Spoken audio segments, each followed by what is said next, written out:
શ્રી હિરપરા કન્યા વિદ્યાલય કાલાવડ વિદ્યાર્થી બહેનો હાર્દિક સ્વાગત છે. ધોરણ 11 વિષય મનોવિજ્ઞાન, પાઠ નંબર 7 ભાષા અને પ્રત્યાયન. આ પાઠનો આજનો આપણો આ પ્રથમ લેક્ચર છે. પાઠનું હેડિંગ છે ભાષા અને પ્રત્યાયન.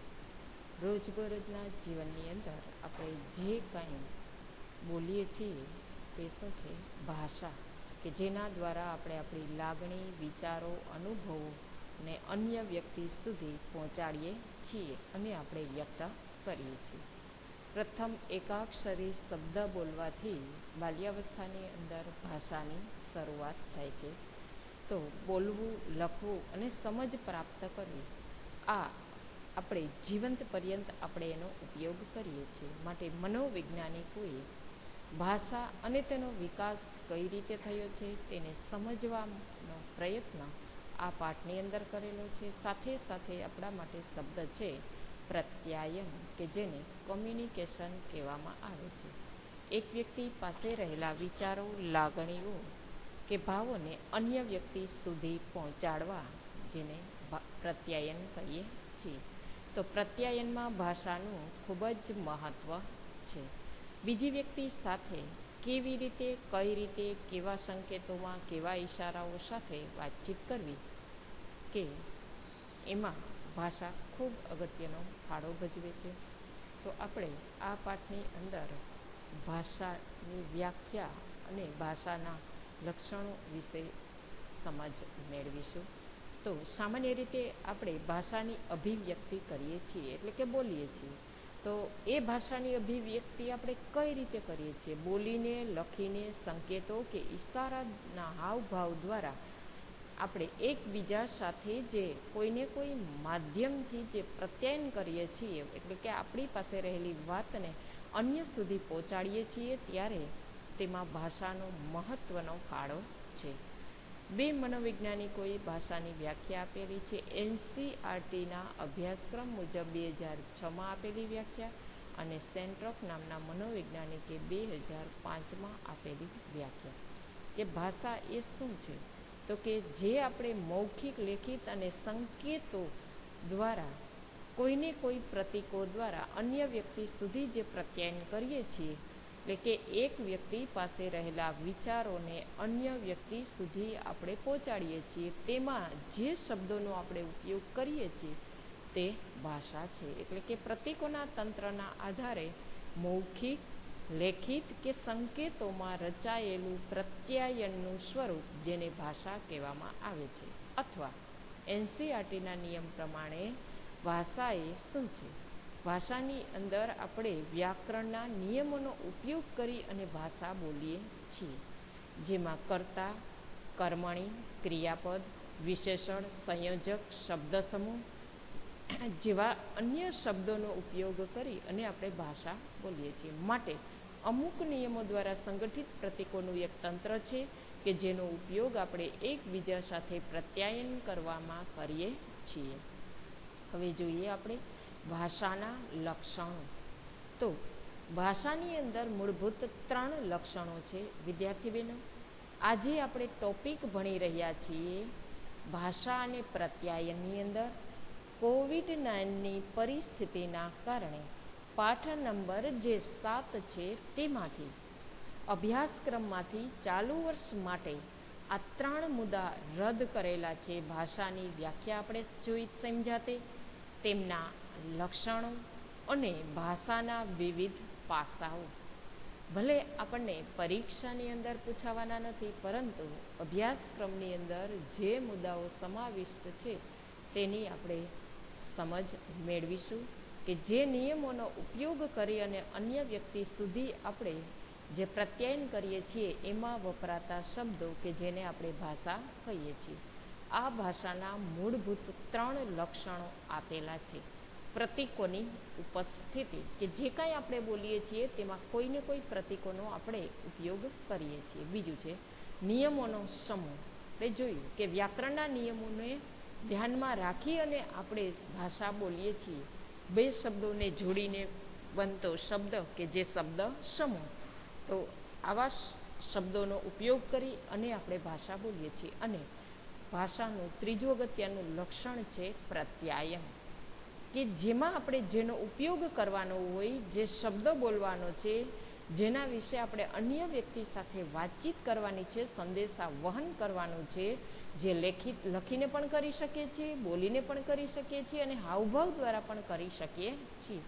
તો એમાં જેનો આપણે ઉપયોગ કરીએ છીએ તે પ્રત્યાયન ખૂબ અગત્યનું છે. જોઈએ ખાલી વિદ્યાર્થી મિત્રો, અહીંયા આપણા અભ્યાસક્રમમાં સમાવિષ્ટ મુદ્દાને માત્ર સમજીશું, જે મુદ્દો આપણને પરીક્ષામાં પૂછાવાનો નથી, પણ આપણે સમજ મેળવી લઈએ કે ભાષા એ શું છે અને વર્તન વ્યવહારમાં ભાષાનું શું મહત્ત્વ છે અને તેમના શું લક્ષણો છે. તો ભાષાનું પ્રથમ લક્ષણ છે કે તેમાં પ્રતીકોનો ઉપયોગ થાય છે. પ્રતીક એ કોઈ વસ્તુ કે વ્યક્તિ દર્શાવે છે. પ્રતીક એ શું બતાવે? કોઈ વસ્તુ કે, એટલે કે કોઈના સંદર્ભમાં આપણે વાત કરીએ છીએ તો એ સંદર્ભ આપણા માટે શું બનશે? તો કે પ્રતીક. પક્ષી વિશે આપણે વાત કરીએ છીએ તો પક્ષી એ પ્રતીક છે. કોઈ વિશે આપણે પર્યાવરણ વિશે પ્રત્યાયન કરીએ છીએ તો પર્યાવરણ આપણા માટે શું બનશે? પ્રતીક. જ્યાં તમે રહો છો તેને તમે શું કહો છો? ઘર. એ સ્થળ જ્યાં તમે ભણો છો એને તમે શું કહો છો? શાળા. તો જે વસ્તુ આપણે ખાઈએ છીએ એને આપણે ભોજન કહીએ છીએ. તો આમ ઘર, શાળા અને ભોજન જેવા અસંખ્ય શબ્દો એ પોતાનો કોઈ અર્થ નથી. દરેકને પોતાનું ઘર, પોતાની શાળા છે. પરંતુ જ્યારે એ શબ્દોને અમુક અવસ્થા કે ઘટના સાથે જોડવામાં આવે તો એ કોઈ અર્થ ધારણ કરે છે. અને એ અર્થ કેવો છે? તો કે આપણે તે વસ્તુ કે ઘટનાઓ વગેરેને એવા વિશિષ્ટ શબ્દો વડે ઓળખીએ છીએ કે જે વિચારતી વખતે આપણે આવા પ્રતીકોનો ઉપયોગ કરીએ છીએ. એટલે કે કોઈની સાથે જ્યારે પ્રત્યાયન કરીએ છીએ ત્યારે જેના સંદર્ભમાં પ્રત્યાયન કરીએ છીએ એ સંદર્ભ એ પ્રતીક બને છે. નિયમોનો સમૂહ. ભાષાનું બીજું લક્ષણ એ છે કે તેમાં પ્રતીકોને સંગઠિત કરવા માટે અમુક નિયમો કે નિયમોનો સમૂહ હોય છે. બે કે તેથી વધુ શબ્દ જોડતી વખતે આપણે શબ્દોની રજૂઆત માટે એક નિશ્ચિત અને સર્વસ્વીકૃત ક્રમને અનુસરીએ છીએ. એટલે કે જે કાંઈ વાત અન્ય સાથે આપણે પ્રતીકોનો ઉપયોગ કરી અને વાતચીત એટલે પ્રત્યાયન કરીએ છીએ ત્યારે અન્ય શબ્દોને જોડી, શબ્દ સમૂહ બનાવી, એમને વ્યાકરણના નિયમો પ્રમાણે એ શબ્દોને વાક્ય રચનાની અંદર ગોઠવી અને પછી આપણે અન્ય સાથે વાતચીત કરીએ છીએ કે પ્રત્યાયન કરીએ છીએ. અહીંયા એનું ઉદાહરણ આપેલું છે કે હું શાળાએ જાઉં છું. એવું નહીં કહો કે જાઉં છું શાળાએ, કારણ કે અહીંયા જે વાક્ય છે તે વ્યાકરણના નિયમોના સંદર્ભમાં એ વાક્ય રચના બંધ બેસતી નથી. માટે આપણે જ્યારે પ્રત્યાયન કરીએ છીએ ત્યારે વ્યાકરણના નિયમોને ધ્યાનમાં રાખી અને જુદા જુદા શબ્દોને જોડીને શબ્દ સમૂહ કે વાક્ય રચના બનાવીને બોલીએ છીએ. ત્રીજું છે પ્રત્યાયન. તો ભાષાનું ત્રીજું લક્ષણ એ છે કે તેનો ઉપયોગ આપણે આપણા વિચારો, યોજનાઓ, આપણા અભિપ્રાયો અને લાગણીઓને બીજા સુધી પહોંચાડવા માટે કરીએ છીએ. શેના માટે આપણે પ્રત્યાયન કરીએ છીએ? આપણા મનના વિચારો, ભાવો, યોજના, અભિપ્રાયો, મંતવ્યો કે જે બીજા સુધી પહોંચાડીએ છીએ. હવે કઈ રીતે બીજા સાથે આપણે પ્રત્યાયન કરીએ છીએ? તો કે લખીને. જો વ્યક્તિ દૂર રહેતી હોય તો આપણે સંદેશા વહનના કોઈ માધ્યમ દ્વારા આપણે સંદેશો લખીને આપીએ છીએ. બોલીને કે હાવભાવ દ્વારા. અત્યારે વર્તમાન સમયની અંદર ટેકનોલોજીના યુગની અંદર આપણે સંદેશા વહન મોટા ભાગે આપણું કઈ રીતે હોય છે? મોબાઈલ, ઇન્ટરનેટ વગેરે દ્વારા. તો હાવભાવ દ્વારા કરવામાં આવતા પ્રત્યાયનને આપણે શું કહીએ? બિનશાબ્દિક પ્રત્યાયન. વિદ્યાર્થી મિત્રો, બિનશાબ્દિક પ્રત્યાયન કોને કહેવાય? તો કે જેમાં શબ્દોનો ઓછામાં ઓછો ઉપયોગ થાય કે થતો જ નથી.